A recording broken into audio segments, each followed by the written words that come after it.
আমার বাবারা মোট 4 ভাই। ঘটনার সূত্রপাত ঘটে আজ থেকে 10 বছর আগে।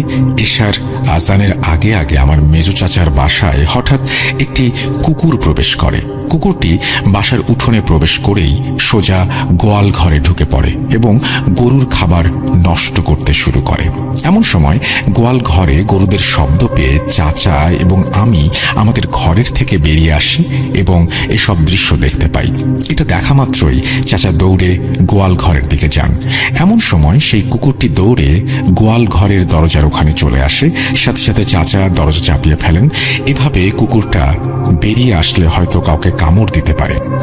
এমতো অবস্থায় দরজার ফাঁকে কুকুরটার মাথা আটকে যায় এবং হঠাৎ এক নিমিষেই কুকুরটা সেখানে আঘাত পেয়ে মরে যায়। কি আর করা। এরপর আমার চাচা কুকুরটার মরদেহ নিয়ে বের হন। আমাদের গ্রামের পশ্চিম দিকে একটি জঙ্গল আছে, ওই দিকে ফেলে দিতে যাবেন এই উদ্দেশ্যে। এমন সময় আমার ছোট চাচার বড় মেয়ে রুমি আমার মেজো চাচার সাথে যাওয়ার জন্য জেদ ধরে, কিন্তু চাচা তো ওকে কোনোভাবেই সাথে নেবে না। এভাবে এক সময় রুমি কান্না শুরু করে। চাচা আর উপায় না পেয়ে ওকে সাথে নিয়ে যান। এরপর তারা কুকুরটির মরদেহ ফেলে দিয়ে স্বাভাবিকভাবেই কোনো সমস্যা ছাড়াই বাসায় চলে আসেন। খুব স্বাভাবিকভাবেই এই অনাকাঙ্ক্ষিত ঘটনাটির ইতি ঘটে সেই রাতে। তবে ইতি ঘটলেও পরদিন আবার তার সূত্রপাত হয় ভয়ানক এক অনাকাঙ্ক্ষিত ঘটনার মধ্য দিয়ে। পরদিন রুমির প্রচণ্ড জ্বর আসে। সেদিন এশার নামাজের পরে আমার ছোট কাকির চিৎকারে বাসা থেকে সবাই বেরিয়ে আসে। কি হয়েছে জিজ্ঞেস করতে কাকি বলে ওঠেন, রুমি হঠাৎ করে খুব অস্বাভাবিক আচরণ শুরু করেছে। ও শুধু দৌড়ে ঘর থেকে বেরিয়ে যেতে চাচ্ছে আর শুধু বলছে, আমার বাসস্থান এখানে না, আমি এখানে থাকবো না, আমাকে জঙ্গলে যেতে হবে, ওরা আমাকে ডাকছে, ওরা আমাকে নিয়ে যেতে এসেছে। আমি রুমিকে আটকাতে না পেরে চিৎকার দিয়েছি এবং রুমিকে ঘরে আটকে রেখে বাইরে এসেছি। কাকের মুখে এসব কথা শুনে চাচা এবং আমি দৌড়ে রুমির ঘরে চলে যাই। দরজা খুলতেই রুমি দৌড়ে বেরিয়ে যেতে শুরু করে। আমি এবং চাচা মিলে ওকে পেছন থেকে ধরে ফেলি, কিন্তু কোনোভাবেই ওকে ধরে রাখতে পারছিলাম না আমরা। 12-13 বছরের বাচ্চা গায়ে এমন অস্বাভাবিক শক্তি দেখে আমরা সবাই বুঝে যাই অনেক খারাপ কিছু একটা হচ্ছে রুমির সাথে। এরপর কোনো রকমে রুমিকে আমরা ঘরে নিয়ে যাই এবং খাটের সাথে বেঁধে রাখি। এমন সময় রুমি হঠাৎ করেই অজ্ঞান হয়ে যায়। রুমির এমন আচরণ দেখে আমি সাথে সাথেই আমাদের পাশের বাসার একজন দাদু, ওনার নাম হচ্ছে নেফাতুল্লাহ শাহ, তাকে ডেকে নিয়ে আসি। তিনি ভালো ঝাড়ফুঁক এবং রুকাইয়ার কাজ জানতেন।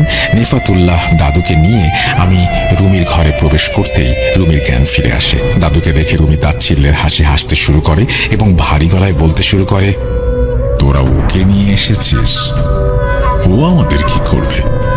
যা যা, ভালো কোনো হুজুর কবিরাজ ডেকে নিয়ে আয়। ওকে দেখতেও তো আমার অনেক ঘৃণা করছে। এই মেয়ে থেকে ও আমাদের ছাড়িয়ে নিতে পারবে না। যা, তুই চলে যা এখান থেকে। যেটা পারবি না শুধু শুধু সেটা নিয়ে জড়িয়ে নিজের আর নিজের পরিবারের ক্ষতি ডেকে আনিস না। দাদু রুমির মুখে সব কথা শুনে রুমির কাছে যান এবং রুমির বাম হাতের কনিষ্ঠ আঙুল চেপে ধরেন এবং বিভিন্ন দোয়া পড়ে রুমির কানের কাছে ফোঁ দিতে শুরু করেন। রুমি ছটফট করতে শুরু করে। এভাবে কিছুক্ষণের মধ্যে রুমি আবার জ্ঞান হারায়, কিন্তু তখনও দাদু দোয়া পড়া থামাননি। কিছুক্ষণ পর রুমির শরীরে ভয়ঙ্কর কম্পন শুরু হয় এবং রুমির জ্ঞান ফিরে আসে। জ্ঞান ফিরতেই দাদু রুমিকে উদ্দেশ্য করে বলেন, তোরা কতজন? এই মেয়েকে কেন কষ্ট দিচ্ছিস? দাদুর এই প্রশ্নে রুমির ভেতরে থাকা শয়তানগুলো মিশ্রিত কণ্ঠে বলতে শুরু করে, আমরা সনাতন ধর্মের 7 জন জিন। গতকাল রাতে এই মেয়ে পশ্চিম দিকের জঙ্গলে গিয়েছিল। আমাদের ছোট বোন সেই পথেই শুয়েছিল। এই মেয়ে আমার বোনের চুলে পা দিয়ে আঘাত দিয়েছে। আমাদের মেজো ভাই এই মেয়েকে দেখে অনেক পছন্দ করে ফেলেছে। আমাদের ওকে চাই। আমরা ওকে নিয়ে যাব খুব তাড়াতাড়ি। পারলে আটকাস আমাদের। এই বলে রুমির ভেতরে থাকা সেই শয়তানগুলো হাসতে শুরু করে। রুমির এমন অবস্থা দেখে দাদু বিভিন্ন সূরা পাঠ করে রুমির শরীরে ফুঁদতে শুরু করে। সাথে সাথেই রুমি এক চিৎকারে অজ্ঞান হয়ে যায়। প্রায় মিনিট 10 পর রুমির জ্ঞান ফিরে আসে। রুমির জ্ঞান ফিরে আসলে দাদু একটা গ্লাসে পানি পড়ে দেন এবং সেই পানি রুমিকে খাইয়ে দেন এবং আমাদের সকলকে উদ্দেশ্য করে বলতে শুরু করেন, ওরা খুবই প্রভাব বিস্তারকারী জিন। ওদের কাজ হাসিল না হলে ওরা মানুষের শরীরে বিভিন্ন অর্গান নষ্ট করে, মানুষকে শারীরিকভাবে কষ্ট দেয়। আপাতত সেই জিনগুলো ওর শরীর ছেড়ে গিয়েছে, কিন্তু ওরা আবার আসবে। আমার বয়স হয়ে গিয়েছে, আমি সেই জিনগুলোর সাথে লড়াই করে কুলিয়ে উঠতে পারবো না।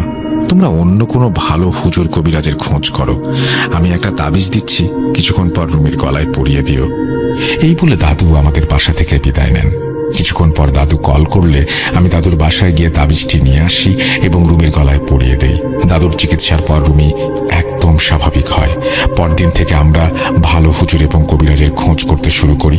খুঁজতে খুঁজতে সেদিন দুপুর নাগাদ আমরা নবাবগঞ্জ থানার একজন ভালো নামকরা কবিরাজের সন্ধান পাই।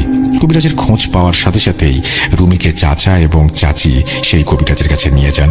প্রিয় লিসেনার্স, কবিরাজের কাছে রুমিকে নিয়ে যাওয়ার পর সেখানে কি কি ঘটেছিল সেসব কিছু আমি শুনেছি আমার কাকির কাছ থেকে। কাকি বলেন, রুমির বাবা আমরা দুজন মিলে রুমিকে নবাবগঞ্জের সেই কবিরাজের কাছে নিয়ে যাই। কবিরাজের ওখানে গিয়েই দেখি সেখানে লম্বা সিরিয়াল। অনেক দূর দূরান্ত থেকে অনেক মানুষ কবিরাজের কাছে এসেছে। আমরাও অন্যদের মতো অপেক্ষা করতে শুরু করলাম। একটা সময় পর আমাদের সিরিয়াল চলে আসলো। একজন লোক এসে আমাদের কবিরাজের কক্ষে নিয়ে যান। কবিরাজের কক্ষে প্রবেশ করতেই কবিরাজ কোনো প্রকার কথা না বলে রুমিকে একটা গোল বৃত্তের ভেতরে বসায় এবং বিভিন্ন মন্ত্র পড়ে রুমির মাথায় ফোঁ দিতে শুরু করে। কবিরাজ বিভিন্ন মন্ত্র পড়ে রুমির মাথায় ফোঁ দিতেই রুমির পুরো শরীর ভয়ানকভাবে কাঁপতে শুরু করে এবং রুমি মিশ্রিত কণ্ঠে গালিগালাজ করতে থাকে, আমরা এই মেয়েকে নিয়ে যাবই, তুই যাই করিস না কেন লাভ হবে না। এরপর কবিরাজ সেই জিনগুলোকে বোঝাতে শুরু করেন, কিন্তু সেই জিনগুলো কবিরাজের কোনো কথাই শুনতে চাচ্ছিল না। কবিরাজের পর আর কোনো উপায় না পেয়ে একটি বোতল এনে বিভিন্ন মন্ত্র পড়ে সেই বোতলে ফোঁ দিতে শুরু করেন। কবিরাজের বোতলে ফোঁ দেওয়ার সাথে সাথেই শুরু হয় চারিদিকে ভূকম্পন। এমন সময় রুমির ভেতরে থাকা সেই জিনগুলো মিশ্রিত কণ্ঠে বলে ওঠে, ছেড়ে দে, আমাদের ছোট বোনকে আর কষ্ট দিস না, আমরা এই মেয়েকে ছেড়ে দেব, তবে একটা শর্ত আছে, একটি কালো রঙের পাঁঠা আমাদের আবাসস্থলের সেই জঙ্গলে আপনাদের রেখে আসতে হবে। এই বলে রুমি অজ্ঞান হয়ে যায়। কিছুক্ষণ পর রুমির জ্ঞান ফিরে আসে। এরপর আমরা সেই কবিরাজের কাছে বিদায় নিয়ে চলে আসি এবং সেই জিনদের কথা মতো পরদিন রাতে একটি কালো রঙের পাঁঠা কিনে সেই জঙ্গলে রেখে আসি। এরপর থেকে রুমিও একদম সুস্থ হয়ে যায়। রুমির সাথে এইসব ঘটনা ঘটার পর কেটে যায় বেশ কিছুদিন, বেশ কিছু বছর। রুমি ভালোভাবে পড়ালেখা করছে, স্কুলে যাচ্ছে। এর মধ্যে হঠাৎ একদিন রুমি স্কুল থেকে একজন স্যার আমার চাচার নাম্বারে ফোন করেন। চাচা কলটি রিসিভ করতেই ওপাশ থেকে স্যার বলে ওঠেন, ভাই, আপনি তাড়াতাড়ি স্কুলে চলে আসুন। আপনার মেয়েকে আমরা 4-5 জন মিলে কোনোভাবেই ধরে রাখতে পারছি না। রুমি খুবই অস্বাভাবিক আচরণ করছে। ও শুধু বলছে আপনাদের গ্রামের পশ্চিম দিকের জঙ্গলের দিকে যাবে, আর বারবার সে জ্ঞান হারাচ্ছে। আপনারা তাড়াতাড়ি আসুন। স্যারের কথা শেষ হতেই আমি এবং চাচি মিলে রুমির স্কুলে যাই। রুমির স্কুলে যেতেই আমরা সকলেই রুমির আবার সেই অস্বাভাবিক আচরণ দেখতে পাই। এরপর আমরা সবাই মিলে রুমিকে বাসায় নিয়ে আসি এবং সেই কবিরাজকে কল করে রুমির এমন আচরণের কথা জানাই। কবিরাজ আমাদের সব কথা শুনে রুমিকে তার কাছে নিয়ে যেতে বলে। ওই দিন দুপুরেই আমরা আবার রুমিকে সেই কবিরাজের কাছে নিয়ে যাই। কবিরাজের কাছে রুমিকে নিয়ে যেতেই যথারীতি কবিরাজ রুমিকে একটি গোল বৃত্তের মাঝখানে বসিয়ে বিভিন্ন মন্ত্র পড়ে রুমির মাথায় ফু দিতে শুরু করে। ফু দেওয়ার সাথে সাথেই রুমি অজ্ঞান হয়ে যায় এবং শুরু হয়ে যায় রুমির পুরো শরীরে ভূমিকম্পের মতো কম্পন। এমন অবস্থায় হঠাৎ করে রুমির জ্ঞান ফিরে আসে। রুমির জ্ঞান ফিরে আসতেই রুমি পুরুষ কণ্ঠে বলে ওঠে, আমাকে আবার কেন ডেকে নিয়ে আসা হয়েছে? প্রত্যুত্তরে কবিরাজ বলে, তোরা আবার এই মেয়েকে কষ্ট দিচ্ছিস? কবিরাজের এই প্রশ্নে রুমির ভেতরে থাকা জিনটি বলতে শুরু করে, না, আমরা তো কথা দিয়েছি আমরা আর কোনোদিনও এই মেয়েকে কষ্ট দেব না। আমরা ওকে কোনো প্রকার কষ্ট দেইনি। ওর আবার এই অবস্থার জন্য দায়ী অন্যজন। ওদের এই গ্রামের একজন মহিলা এই মেয়ের চাচি এই মেয়ের ওপর কালো জাদু প্রয়োগ করছে। এই মেয়ে মেয়েকে সেই মহিলা তার ছেলের বউ বানাতে চেয়েছিল, কিন্তু এই মেয়ের মা রাজি না হওয়ায় সেই মহিলা এই কালো জাদু করে। এই মেয়ের ওড়না এবং চুল দিয়ে কালো জাদুটা করা হয়েছে। আচ্ছা, আপনারা চিন্তা করবেন না, আমি সেই কালো জাদুর জিনিসগুলো এনে দিচ্ছি, আপনি সবকিছু নষ্ট করে দেন, তাহলে এই মেয়ে একদম সুস্থ হয়ে যাবে। আর আমি কথা দিচ্ছি, এই মেয়ের আর কোনো ক্ষতি আমি হতে দেব না। এই মেয়েকে সেই শুরুর দিক থেকে আমার অনেক ভালো লেগেছে।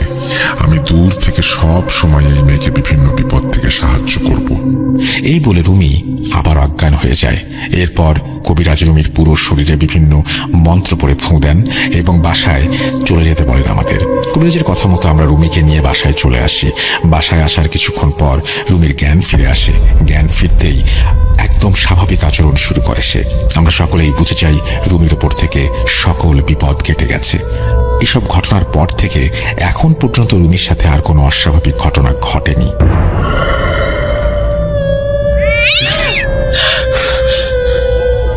আজ আবার শুনতে পাচ্ছেন শব্দটা? ভয়ের আরেক নাম ভূত.com। আমি কথা না বাড়িয়ে সরাসরি ঘটনায় যাচ্ছি। বাস থেকে নামতেই অঝরে বৃষ্টি। কোনো রকমে গা বাঁচিয়ে একটা টি স্টলের নিচে এসে দাঁড়িয়েছি। তখন বিকেল 5:30। প্রায় 2 ঘন্টা টানা বৃষ্টি। বৃষ্টি শেষ হতেই খালাতো ভাই মামুন এসে হাজির। মামুন আমাকে দেখেই বলল, আর বলিস না সাবেক, ছাতাটা আব্বু নিয়ে গেছে, তাই তোকে নিতে আসতে দেরি হলো। তা কতক্ষণ হলো এসেছিস তুই?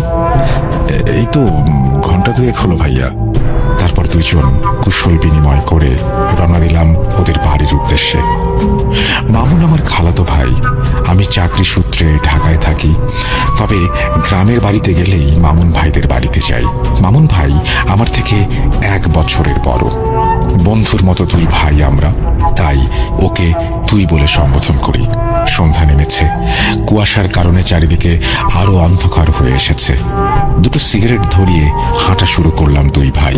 ওদের বাড়ির রাস্তায় কাদা হওয়ার কারণে কোনো যানবাহন চলে না। আবার সেই বৃষ্টি হয়েছে বলে একটা মানুষ রাস্তায় নেই।